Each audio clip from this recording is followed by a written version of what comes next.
su câu lệ nào teu bang toro cái chuan nu bang toro xóa ba gió lên ta phong khúc quy tuang hoa mà nuôi thìn ban dài re toro cái xóa ba phong to hệ lý có harang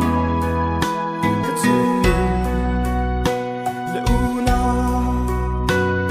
cái sự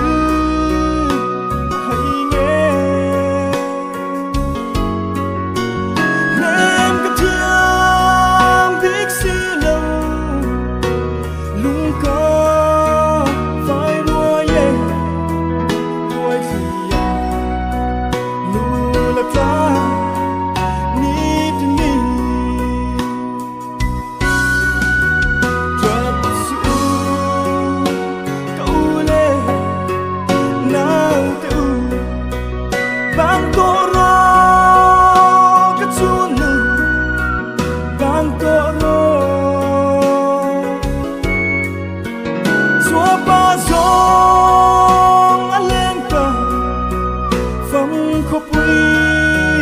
tuang hoa mà nuôi thìn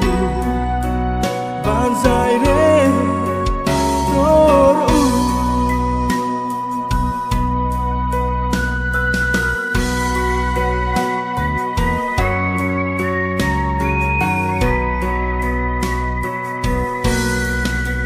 chun nu le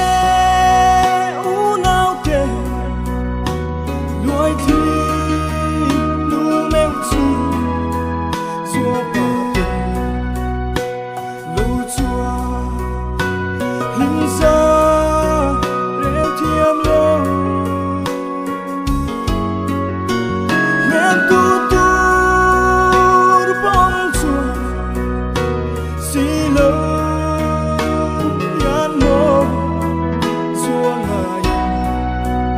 nuôi thì có nu lệ truy drop su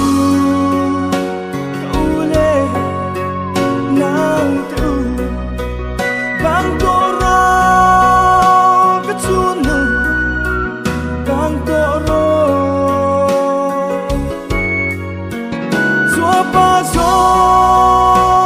lên ta phong khúc quy tuang hoa mà nuôi thìn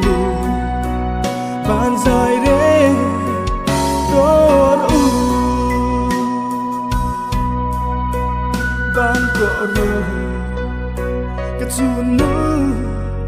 bang toro